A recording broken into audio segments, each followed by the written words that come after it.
Cerita Leak Bali, mengintip pertemuan Leak, Balinata.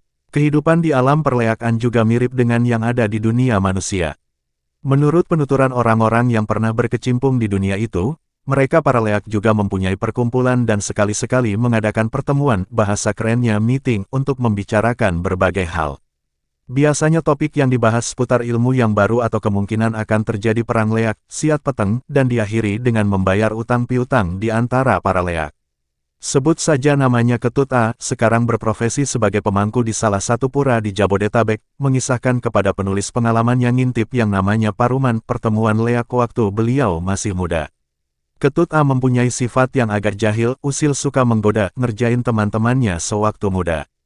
Di usia yang relatif muda Ketut A sudah mendengar tentang adanya dunia leak dan hal ini membuatnya penasaran akan kebenaran dunia tersebut. Kebetulan Ketut A mempunyai seorang paman yang mempunyai kemampuan di bidang tersebut. Dengan segala upaya Ketut A merayu pamannya agar mau diikutkan dalam pengalaman di dunia perleakan.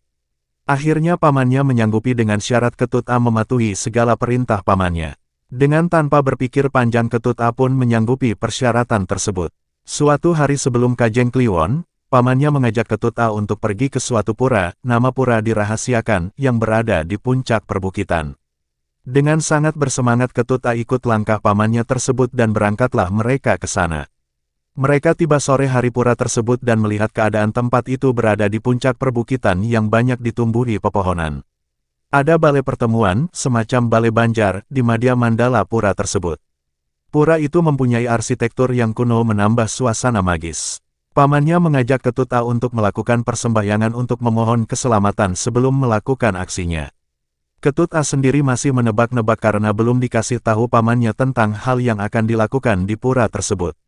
Yang lebih mengejutkan hati Ketut A, setelah sembahyang pamannya menyuruhnya untuk membaluri semua badannya dengan kotoran sapi. Kebetulan di tegalan dekat pura ada kotoran sapinya. Ketika ditanya kenapa harus melumuri badan dengan kotoran sapi, maka pamannya menjawab itu untuk menyembunyikan bau badan Ketut A sebagai seorang manusia. Selanjutnya pamannya Ketut A menyuruhnya untuk naik ke atas plafon dari bangunan yang menyerupai balai banjar tersebut dan bersembunyi di sana.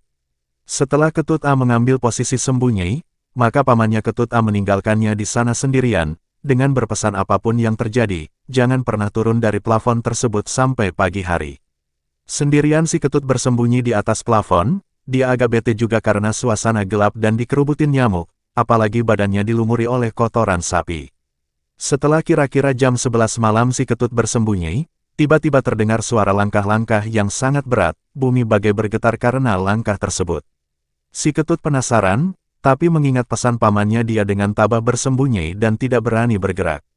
Ternyata yang datang adalah sesosok makhluk yang berukuran raksasa, berkepala gundul, orang menyebutnya Leak Gundul, dengan suara menggeram segera duduk di dalam bangunan balai banjar tersebut. Si Ketut terkejut, tapi dia tidak bisa mengeluarkan suara, saking takutnya. Tidak berapa lama kemudian menyusul makhluk leak yang lain, diantaranya bojok monyet, bangkal babi, jakap unggul, bangke maung, raksasa, celuluk, rangda, burung garuda, semua pada datang dan mengambil tempat di bangunan yang menyerupai balai banjar tersebut. Berbagai macam endihan api juga ikut meramaikan malam itu. Si Ketut baru sadar bahwa yang sedang terjadi adalah paruman leak di tempat tersebut. Dengan cermat dia menguping apa yang mereka bicarakan, rupanya para leak mendiskusikan berbagai macam hal, mulai dari ilmu, perang malam atau yang disebut siat peteng, dan terakhir adalah utang piutang yang harus dilunasi. Rupanya di antara leak ada yang mencium keanehan, seperti ada manusia yang ngintip, tapi pimpinan leak yang berupa raksasa gundul segera bilang itu mungkin sapi, karena berbau kotoran sapi. Rupanya baluran kotoran sapi di tubuh si Ketut sangat manjur untuk mengelabui leak.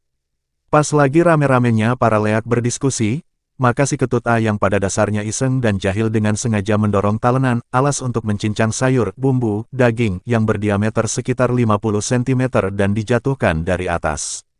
Bunyi talenan jatuh pun berdebum, dan peristiwa itu sangat mengejutkan para leak, mereka pun segera lari tunggang langgang, dikiranya rerencangan pengiring dari Ida Batara di pura tersebut tedun dan marah.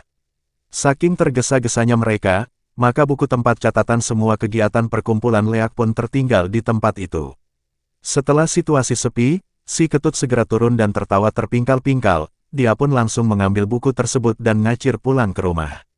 Besoknya pamannya datang ke rumah dan dengan kesal memaki-maki si Ketut dan meminta buku catatan tersebut. Rupanya yang memimpin para leak tersebut yang berwujud raksasa gundul adalah pamannya. Si Ketut pun segera mengembalikan buku itu, dan atas nasihat pamannya dia langsung merantau ke Jawa untuk menghindari balas dendam perkumpulan leak yang sudah dia kerjai.